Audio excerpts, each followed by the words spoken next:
The buzz around Indiana football's coordinators, Bryant, Haines, and Mike Shanahan leaving the Hoosiers is on the rise. And if they do, Indiana's in trouble.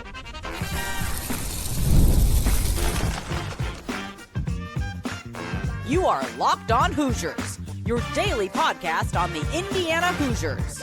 Part of the Locked On Podcast Network, your team every day.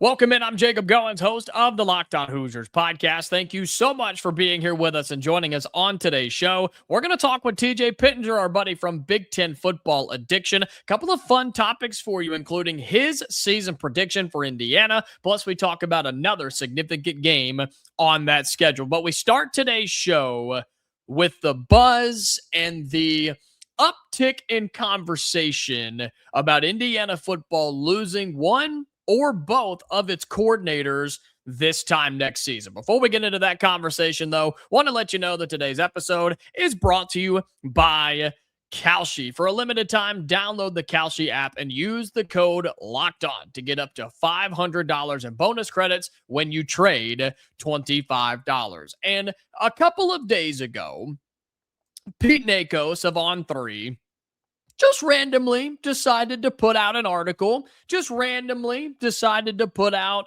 some information and some posts on social media about power conference coordinators who could be head coaches next year. That's how he titled it. That was the list. That was the article. That was the post that he put out there on the internet. And there are some big names on there, Charlie Weis Jr. being a big one from LSU.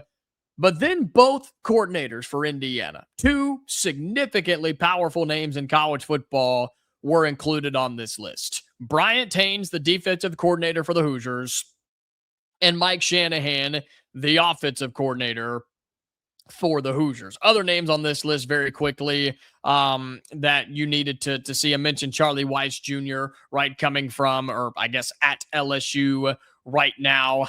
Glenn Schumann, right, the Georgia defensive coordinator, Blake Baker, the defensive coordinator down in Louisiana. But I'm not okay with this. I don't like that more people and bigger people and top people in media and sports and in college football are starting to talk even more about Bryant, Haines and Mike Shanahan possibly leaving the Hoosiers. If we take our cream and crimson glasses off for just a moment, is it a viable option? Is it a legit possibility that these guys leave Indiana and go be head coaches? Yes, it is, right?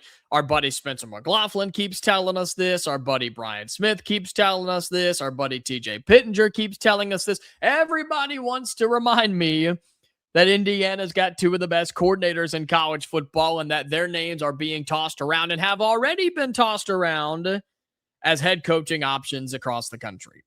It's more than likely going to happen. But the question is, can Cignetti stop it? Because if he can't, I think Indiana's in trouble. All right, there's two different directions I want to go with this conversation. One, can Cignetti stop it? I think he already did. I think he stopped it one time because I do think that Shanahan and Haines both had interest, or people were interested in them to be their head coach this past offseason, right? You had several places, power conference, yes, power level, yes, but also some of those mid-majors who went through and hired new coaches, and I think both of their names were on several lists. I think Cignetti was able to stop that. They both got extensions. They're both making good money, and they won a national championship here, so it's really hard to leave Indiana. You also have to remember both of those guys have been with Cignetti, have been at James Madison with him, and now at Indiana for several years. You're talking 5 and 6 years now that those guys have been in comfortable systems, have been together, and have been with Curt Cignetti. That's also a very difficult thing to leave. Those are his guys, right? And they love working for Sig. But the flip side to that is, while you might be some of the highest paid coordinators in the country, which both of them are, you start talking head coach money, man, and it triples instantly, if not quadruples. And then you get to be top dog. You get to be the man. You get to make all of the decisions. You get to be the face of the program, the voice of the program, the leader and the boss of the program. Some guys want that. Some guys love that. Some guys live for that. Others do not. And give a lot of credit to Shanahan and Haines during these last couple of years. They have not really answered questions or alluded to if they want to be head coaches or not. I'm going to tell you something that is 100% personal feel, my opinion, and is not backed up by anything they have ever said in their media availabilities or even off the record too. This is 100% my opinion right now. I think if you were to ask Bryant, Haines, and Mike Shanahan with a lie detector test put to them, truth serum in their veins, I think that Shanahan would say he wants to be a head coach and Bryant Haines does not. Total feel, total guess, total prediction. I could be right. I could be wrong. But here's what I do know. If one or both of those guys decide to leave Indiana next season because they have another good year, right? You're talking about the Broyles Award winner for the best defensive coordinator in the country and Mike Shanahan, who I think is a top 5 offensive coordinator in the country easily. He probably doesn't even get the recognition he deserves. Okay. If one or both of those guys leave Indiana after another successful season, the Hoosiers are in trouble. Plain and simple. The Hoosiers are in trouble. And you'll say, but Curt Cignetti's still here. Yeah, you're right. And Cignetti's awesome. He's the best head coach in the country. You're not doomed, but you're definitely going to feel it, right? Why are people not talking about Oregon losing both of their coordinators this year? I think you will see that impact and feel that impact. I think Georgia is on the verge of that. Heck, Nick Saban was going through it for a decade where he lost one or both coordinators every year, but he was able to figure it out until he couldn't, right? You will feel the impact of those guys if they decide to leave. And then you got to find the next one. I think Tino is in line to be the next offensive coordinator. Defensively, God, I don't know. Do you go with somebody on the staff or do you hire from outside? I don't even want to think about it. And every time somebody brings it up to me in person or on this show or on a phone call or an interview or whatever, I shut it down immediately. I don't want to talk about it. I'm neglecting. I'm deflecting. I'm refusing to accept the idea that it's possible. But the fact that Pete Nakos and those types of guys are starting to bring it up means that there is more interest from the outside. And so is it going to happen with at least one of them? Yeah, probably. Is it going to happen after this season? Yeah, probably.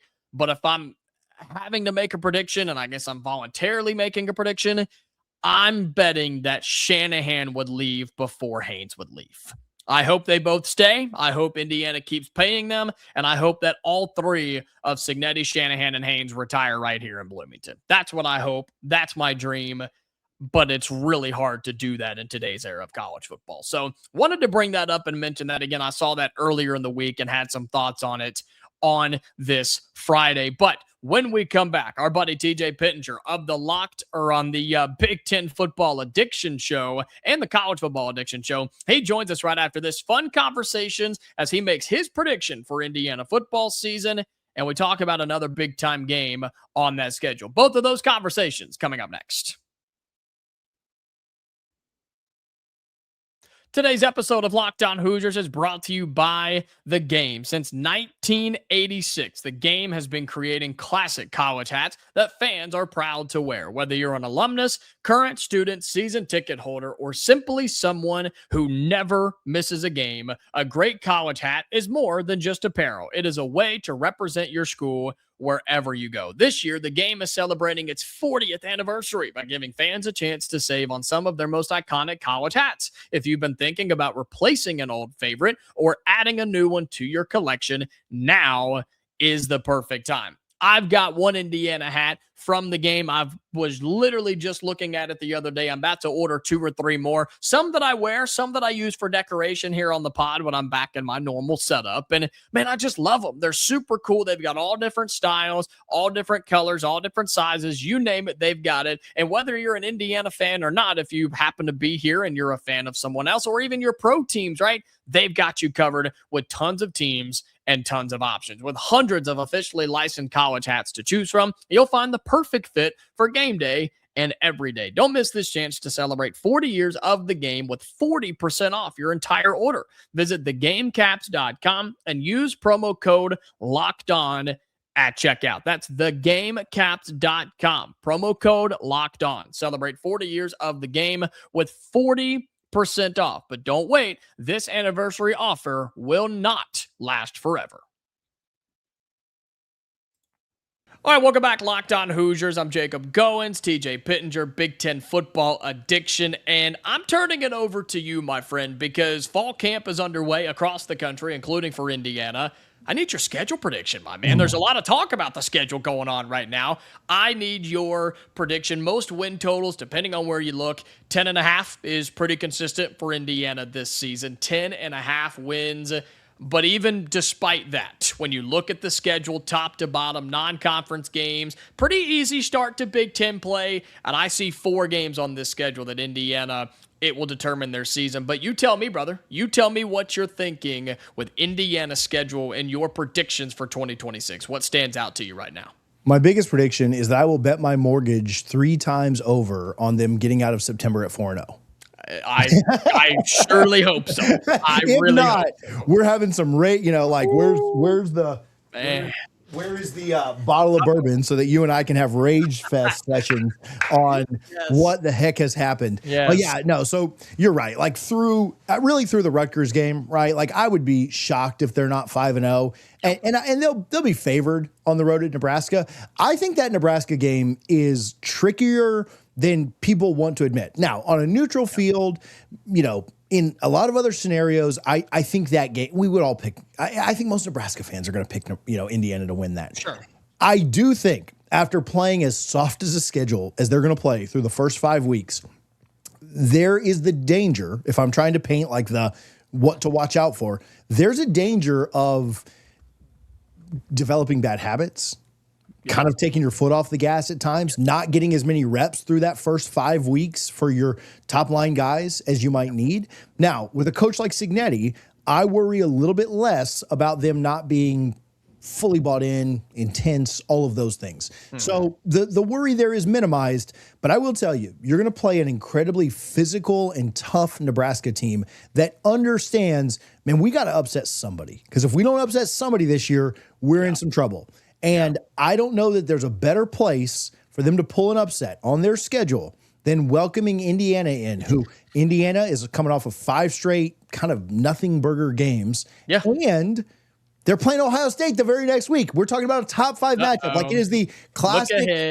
Yes. So all that said, I'm taking Indiana in that game. But I do think that that's a very different physical team that you're going to play that's going to be different than by far. Right. Different than anything you've played so far. I just wonder what Nebraska will be at that point, because it absolutely could be scary. And that's kind of where I'm at. It's like, could it be scary? Yeah. Could Nebraska be undefeated? Yeah. Could Nebraska be kind of like dark horsing at that moment? Absolutely. But I'm not buying it in August. I'll wait till we get there for Nebraska.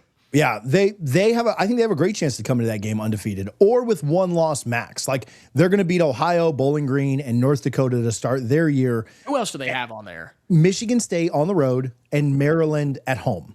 So like I think they split those at worst. Yeah. And they could win them. Like they could win both those. And that could be a top 15 matchup, which would be a ton of fun. I think the jury would still be out on Nebraska. But you welcome them in with that being a ranked matchup in Lincoln with a physical team that's desperate. Yep.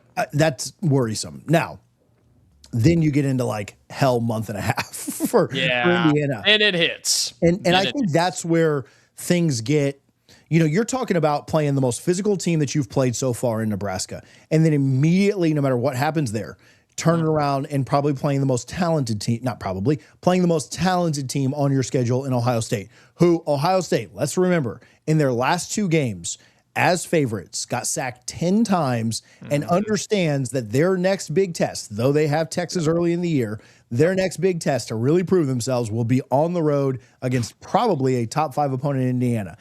Yeah. I don't know how much I think revenge plays into things, but I can tell you, you get Ohio State's absolute best shot there, and they will want to make up for what happened in Indy last year. So for sure, that's tough to me. I don't know how to pick that. I don't know how to predict that game just yet. Yeah. But that's if there's going to be a loss, I think most Indiana fans would say, man, it probably happens there. If it doesn't happen there, the next week on the road in the big house is where, like, one of those two games is where I kind of see the danger zone. And look, there's nothing saying that Indiana can't go 12-0 again this year. They absolutely can. They have the talent. They have the coaching.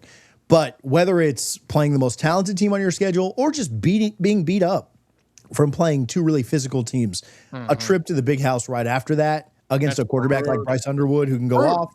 Like, if I'm going to predict a loss, it's one of those two. Yeah. Heading into the last 4 games of the year. Yeah, and then what? Maryland's in there. Then, of course, hosting USC. Or no, Minnesota's in there, not Maryland. Minnesota is in there hosting USC, which you and I talked about earlier a couple of weeks ago. It's a game that not enough people are talking about. Dude, the game that scares me the most, Seattle. On the road. On the road at Washington. That's the game that has me just like, especially that late in the season to where, let's say, not disaster happens, but let's say things don't go perfect for Indiana, right? Let's say they split the Ohio State and Michigan games and they lose to USC or they lose both Ohio State. Let's say they have 2 losses going to Seattle. Do they have to win? That's a must-win game to make the college football playoff. Is that really what you want in November?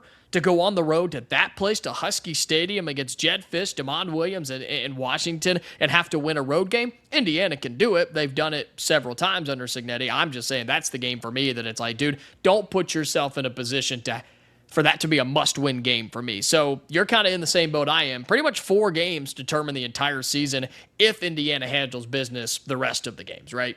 Yeah, if I've got to pick a second loss on this schedule, which I don't necessarily know that I am, it probably is that Washington game. I think they're going to handle USC. Now, we did a good job of, I think, trying to hype up that USC game as best as we could, which I do think it's going to be a really good game and a really fun, contrasting styles type game. Yeah. However, there's a scenario that USC comes in there already knowing that the die has been cast. I think that if that's the case, Indiana's going to win it. I think they're going to win it either way, but I'm more confident in it if that's the case. Then again, you kind of have that look ahead, or not a look ahead there, but kind of you've just got an emotional win. You're 2 wins away from the Big Ten championship. You're 2 wins away from the playoff.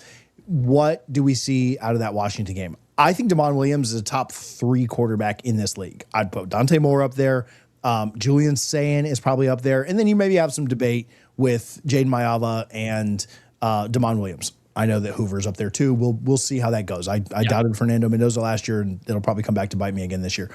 But I think Damon Williams is ultra talented, and you get him at home, or at his home. Yeah. That's a game that if I'm picking a second loss, it's one of Michigan, Ohio State, it's Washington, and then I think that I don't want to say the floor is 10-2. But it feels like the floor is pretty 10-2-ish, right? Yeah. Like now in a disaster scenario, could they go 9-3? Sure. I think the floor is probably 10-2. I think that's why the line is set like it is. I'm going to guess 11-1. Okay. I'm going to say they drop one of the 2 to Michigan, Ohio State, which is fair. Win the rest. Yeah. At 10-2, I still think you're in the playoff. Which is so crazy. Like you go under your predicted win total and you still make the playoff. Yep. You get the week off from not having to play in Indy, which not that they don't want to go play in Indy, but you get the week off there. It's an advantage. It actually is. Like Lane Kiffin is right about this.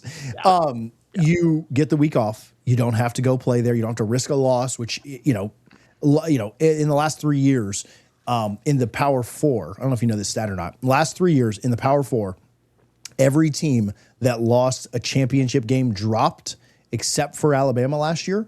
And so you're not in the SEC. You don't get the benefit of not dropping if you lose a game. So you avoid all that. You don't have to, which again, another stat for you. Obviously, Indiana, the only team to ever win with a bye in the playoff. You don't have to worry about the bye.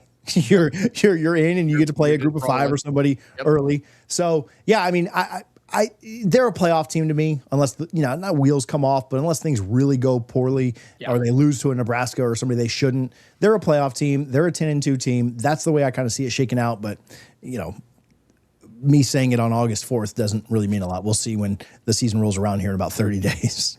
He is TJ Pittinger of Big Ten Football Addiction. I'm Jacob Goins of Locked On Hoosiers. TJ, always a pleasure, my man. Thanks for hopping on. Appreciate you, bud. This episode of Locked On Hoosiers is brought to you by our friends over at Kalshi, okay? Before the season even kicks off, which we are getting closer, but before the season kicks off, everyone's making predictions. Who wins the division? Who makes the playoffs? Who is lifting the trophy at season's end? On Kalshi, America's #1 prediction market platform, you can trade those predictions in a live market. So if you're looking at college athletics, you can take Indiana football to win the national championship, Indiana basketball to win the national championship, right? You can get it at a certain percentage. And if Indiana starts to win some games and people are buying in, right, then you can sell it and you can make more money off of it, right? You're trading against other people. It's like the market rather than just taking a normal, a normal bet or a normal line, whatever the case may be. You're taking this and it can adjust, it can fluctuate as the season goes on. On Kalshi, you're trading against peers in a live market, meaning that there is no house. And as the probability changes, you can buy in and out of your position, trade the draft pick, the game, and more on Kalshi. Download the Kalshi app and use the code LOCKEDON to get up to $500 in bonus credits when you trade $25. KALSHI Kalshi. Trade on anything. 18 and up only. Restrictions and eligibility requirements apply. Event contract trading involves risk and may not be suitable for all investors. Kalshi products are not available in all jurisdictions. Prices, values, and available markets may differ from those mentioned. For more information, see kalshi.com/regulatory.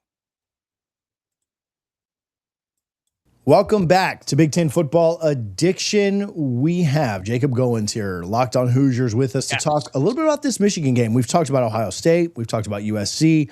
We just talked about the entire schedule and kind of gave our thoughts on the way that would go down in a previous segment. I'll link that at the end if people want to check it out.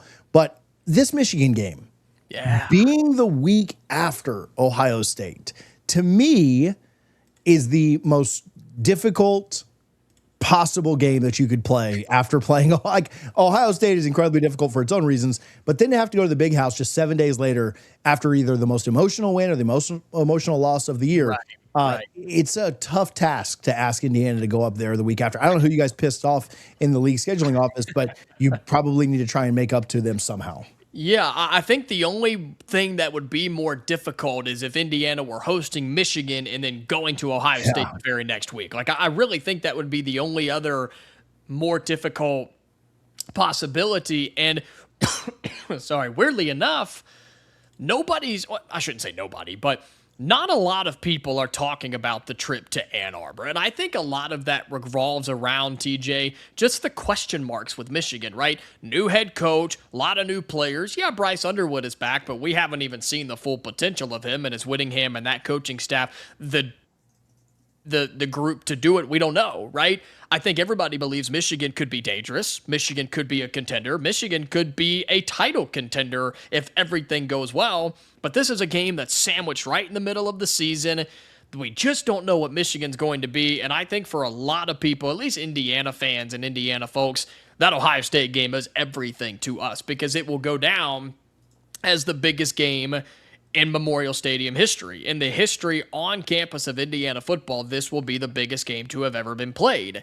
Can the team think that and then wash that away, win or loss, and go on the road to Michigan? Is it stupid to think, TJ, that Indiana could have a better mindset if they lose the Ohio State game when they go to Michigan, compared to if they win the Ohio State game and then don't give enough credit or attention to Michigan? Does that make sense, what I'm presenting right there? It's like, if you lose the Ohio State game at home, now you're kind of like, okay, you're humbled a little bit, maybe even a little ticked off, maybe a little refocused, and you give everything you've got to Michigan compared to top of the world, we're undefeated, can't beat us, and then you go on the road and drop an egg to Michigan. I could see that absolutely happening this season. I will answer your question in two ways, but I'm going to ask you a follow-up question before I do. Okay. Are you a glass half full guy or a glass half empty guy? It depends, but unfortunately in this business, I am typically more of a glass half empty guy. So we'll go that way first. Glass half empty is the way that I would look at it is, man, if you lose to Ohio State, yes, could you be motivated to go out and save your season with a win? Yes. But could you also play tighter? Could you also play a little bit more like we can't, not to win, but not to lose, right? Yeah. And so that is, and again, we talked about this in a previous segment. With Cignetti, I don't really worry about their mindsets so much in Indiana. So I do think they have that going for them. But yeah, if you're a glass half empty guy, then, losing that game is not what you want to do. Now, your glass half full, it's exactly what you described. It is, look, we're locked in. We're pissed off about the way this went. We're going to go prove the whole country wrong again and say that we go out and win. You can play that same glass half empty, glass half full game with a win against Ohio State. You win against Ohio State, maybe you take your foot off the gas a little bit up in the big house. Maybe you let the emotions of last week carry over a little bit. But glass half full for that, man, you play looser. You know that it's not as much of a must win. Like, there are so many different ways. And as much as I trust Cignetti, you're still dealing with like 18 to 22-year-olds. Like, they're still just not fully functioning, brain level humans at this point. Yeah. In one of the biggest stadiums in the world, right? Yes, you're going to Ann Arbor, to the big house in the middle of October. That place will be going insane. We are emotional psychopaths as like fully grown adult human males. Yes. I know these kids are too. Like, they're crazy just like we, so I don't know, man. Like, I think it all kind of does boil back to the Cignetti effect in that I do trust him to have them ready. Win or loss the week before, I trust him to have them ready. I also think a lot of times we speculate about this. We have too much conjecture about this. A lot of times, man, it just comes down to execution. And though like mental lapses are part of the game, I don't know how many of the players, when they run out of that tunnel, there's 100,000 people there, and it's probably either the big noon kickoff, unfortunately, or the night kickoff, because everybody wants to see it.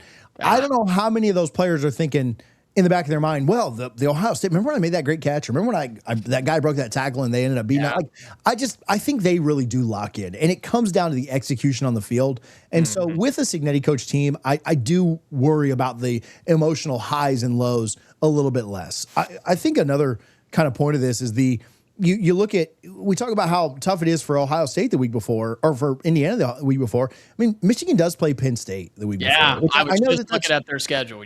That's not quite the same thing, but you kind of wonder what position Michigan's going to be coming into this game. Like, we would look at Indiana and say, like, at worst, they probably have one loss coming into it. Michigan plays Oklahoma, who I think is going to be incredibly difficult. They play Iowa, who I think is sneaky underrated difficult for a million reasons. They play Penn State. Then they play Indiana. And then they have Oregon and Ohio State still on their schedule, both on the road. Like, you talk about like teams getting tight and teams like knowing that they can't lose. Like, no matter what happens the week before against Ohio State, the Michigan game is not like a season ender for Ohio State or for Indiana either way. Like, I don't think they will, but they could drop both those games, win out, and still go to the playoff. This could be a must-win for Michigan, and so you kind of wonder how that factors into it. Dude, look at this schedule for Michigan. You talk about I'm thinking you talked about Indiana making people mad in the Big Ten. Michigan, even though they can't stay out of their own way and all they do is have scandals, man, 6 of their first 7 games are at home. 6 of their first 7, including a bye week squeezed in there too. What in the world did they do, right? So, you mentioned Oklahoma, you mentioned Iowa, Penn State, and Indiana. All of those are in Ann Arbor. What the heck? I mean, how did they pull that off? So, I expect Michigan to have 1 loss max when Indiana comes to town, which means, right, Michigan is a competitor. Michigan's season is still alive. Michigan still has everything in front of them. But as you mentioned, Oregon and Ohio State are still on that schedule, which they will absolutely lose at least one of, if not both. And so what if Michigan's undefeated when Indiana comes to town? That could be a game that if you win, it puts them into the college football playoff. And so, I don't know. I don't know what Michigan's going to be at that time of the year. I think they brought in several big name transfers. Of course, a lot of them coming from Utah because of Kyle Whittingham. But I was going to look at what the other games are, at least in the Big Ten that week. USC, Wisconsin, Oregon, Illinois. Nothing overly crazy. Just looking to see if this could be a big noon kickoff or if it's going to be a night game or whatever in Ann Arbor. Looking, I mean, Texas A&M and Alabama, maybe. Ole Miss and Texas, maybe. I'm just looking at that week of the college football season. So, yeah, Indiana, Michigan absolutely could be the game of the week in college football, which could put this at big noon. It could put it at night. And so it will be a difficult game no matter what. Can Indiana handle Ohio State, good or bad, flush that out, and take on the Wolverines on the road in the Big House? Because their season won't be on the line just yet. But it could be a game that comes back to haunt you or comes back to benefit you when the college football playoff rolls around. Last week when we talked about USC, we talked about the contrasting styles. I think what makes this Michigan matchup so fun, and we'll certainly talk about it when we get to October, but what makes this so much fun is these are two teams that I think are going to want to do a lot of the same things. They are so physical at the line of scrimmage. They both know what they want to do. This feels like it's going to be not an ugly Big Ten like grinded out game, but like a pretty Big Ten grinded out game where both teams take advantage of their lines of scrimmage. Both quarterbacks have some mobility to them, which is pretty fun. Both quarterbacks have question marks around both of them. And That's fair. Yeah. I think this is a matchup, and stylistically, it's not, USC and Texas from the mid-2000s that points are going to be all over the place and you just high-flying offenses. But, man, I think stylistically this game is going to be one of the more fun ones to watch because, man, like Miami, Indiana last year, two teams that just want to line it up and run the ball down your throat and slam into the wall. And I think that's a ton of fun for college football. And if you don't enjoy that, then I don't know, go watch some other channel or something, but not to lose Jacob subscribers, but I'll take the risk on my end. But yeah, I think that's going to be one of the more fun ones. So Jacob Goins, Locked On Hoosiers, TJ Pittinger here, Big Ten Football Addiction. Man, this is always a ton of fun. We'll see you next week, buddy. Yes, sir. Thank you.